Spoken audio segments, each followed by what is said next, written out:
کہتی تھی گھر گھر جا کر حلیمہ، میرے گھر خیر الورا آ گئے ہیں، میرے گھر میں خیر الورا آ گئے ہیں، بڑے عروج پر ہے اب میرا مقدر، میرے گھر میں نور خدا آ گئے ہیں، میرے گھر میں نور خدا آ گئے ہیں۔ جیسا کہ آپ سب دوست جانتے ہیں، یہ ربیع الاول کا مہینہ ہے، اور اس بابرکت مہینے میں، اس تحفے والے مہینے میں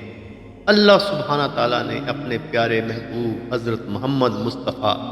صلی اللہ علیہ وسلم کی ولادت و سعادت بی بی آمنہ کے گھر میں سبحان اللہ، لاکھوں کروڑوں درود و سلام اس مولا کائنات، جس کے لیے اللہ سبحانہ تعالیٰ نے کل کائنات کو تخلیق کی، اور اللہ نے فرمایا کہ اے محمد، اگر میں نے تجھے نہ بنانا ہو میں کائنات ہی نہ بناتا، میں اپنے رازوں سے پردہ ہی نہ اٹھاتا، میں کبھی اپنے آپ کو ظاہر ہی نہ کرتا۔ مسلمانوں خوش ہو جاؤ، خوشیاں مناؤ کہ آپ اتنے پیارے، اتنے کریم، اتنے حبیب اور اتنے لاڈلی نبی کی امتی ہیں، آپ کو اپنے امتی ہونے پر فخر ہونا چاہیے۔ اللہ سبحانہ تعالیٰ نے جب آدم علیہ السلام کو تخلیق کرنا شروع کیا تو آپ صلی اللہ علیہ وسلم فرماتے ہیں کہ ابھی ان کی مٹی اور ان کی تخلیق ہو رہی تھی کہ جب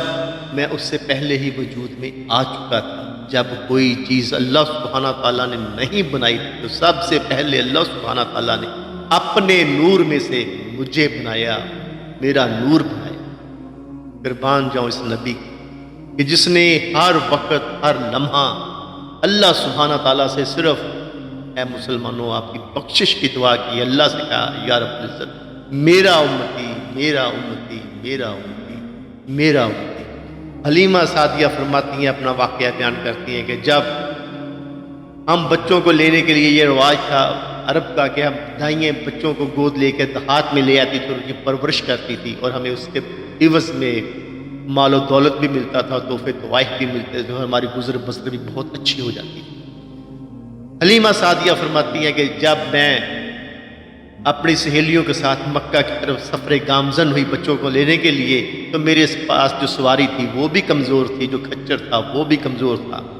اور میری وجہ سے میرے ساتھیوں کو، میرے قافلے والوں کو 2-3 دفعہ رکنا پڑا۔ وہ مجھ سے ناراض ہوئے کہ آپ کی سواری سست ہے، ہمیں دیر ہو رہی ہے، ہمیں واپس بھی آنا ہے۔ حلیمہ سعدیہ مزید فرماتی ہیں کہ میرے جو دودھ تھا میری چھاتیوں میں وہ بھی اتنا کم تھا کہ میرا بچہ بھی سیر ہو کر نہیں پی سکتا تھا، لیکن میں پھر بھی اپنی تنگ دستی کی وجہ سے، اپنے برے حالات کی وجہ سے بچے کو گود لینے کے لیے تیار تھا۔ جب ہم مکہ پہنچے تو میری سہیلی مجھ سے پہلے پہنچ گئی، انہوں نے عمرہ کے بچے لے لیے، امیر لوگوں کے بچے لے لیے، سرداروں کے بچے لے لیے، لیکن ایک بچے کو کسی نے نہ لیا، وہ آقا نامدار۔ مجھے پتا چلا کہ فلاں سردار، فلاں گھر میں ایک بچہ ہے جس کو کسی نے لیا۔ میں ان کے گھر گئی، میں نے کہا جی، ان کی والدہ ماجدہ سے کہا کہ مجھے اپنا بچہ دکھائیں۔ جب انہوں نے منہ سے کپڑا ہٹایا تو میں دیکھ کر حیران پریشان رہ گئی۔ میں نے کہا واللہ اللہ نے یہی میری قسمت میں لکھا تھا، میں اس کو لے کے جاؤں گی۔ اور آپ نے آپ کے دادا عبدالمطلب سے اجازت لینے کے بعد جب بچے کو گود لیا اور سواری پہ سوار ہوئی تو کہتی ہیں کہ جب میں اپنے طاف کی بستی کی طرف واپس جانے لگی تو میری سواری سب سواریوں سے آگے، میرا سارے قبیلے والے، دیہات والے پیچھے رہ گئے۔ انہوں نے مجھے آوازیں دے کر روکا کہ حلیمہ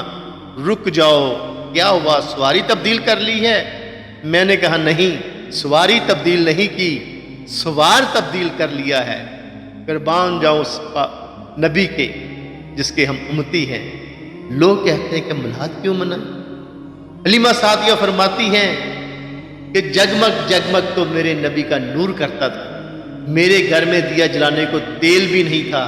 جب میں آپ صلی اللہ علیہ وسلم کو لے کر اپنی جھونپڑی میں اپنے گھر میں گئی تو صبح میری سہیلیوں نے پوچھا حلیمہ تو بہت امیر ہو گئی ہے، تیرے گھر میں ساری رات چراغ چلتا رہا۔ میں نے ان کو کہا واللہ نہ میرے پاس پیسے ہیں نہ میں امیر ہوئی ہوں، لیکن جب سے میں نے اس بچے کو گود میں لیا ہے تو میرا گھر ہی روشن ہو گیا ہے، میرے گھر میں نور ہی نور۔ حلیمہ کی بکریاں جب چرنے کے لیے جاتی تو ان کا دودھ نہ تھا، خشک سالی تھی، لیکن ان کی بکریاں بھی فروا ہو گئی، ان میں دودھ بھی زیادہ ہو گیا۔ حلیمہ کہتی کہ میرا اپنی چھاتی کے اندر بھی دودھ زیادہ ہو گیا، میرا بیٹا بھی سیر ہو کر دودھ پیتا، اور آقا نامدار حضرت محمد مصطفیٰ صلی اللہ علیہ وسلم بھی سیر ہو کر دودھ پیتے۔ قربان جاؤں، آپ کہتے ہیں کہ ملاد کیا ہے؟ بھائی میرے، ملاد کو ہر اس چیز نے منایا جس کو پتہ چل گیا کہ خیر الورا آ گئی، اب ہماری بخشش کا سامان ہو گیا۔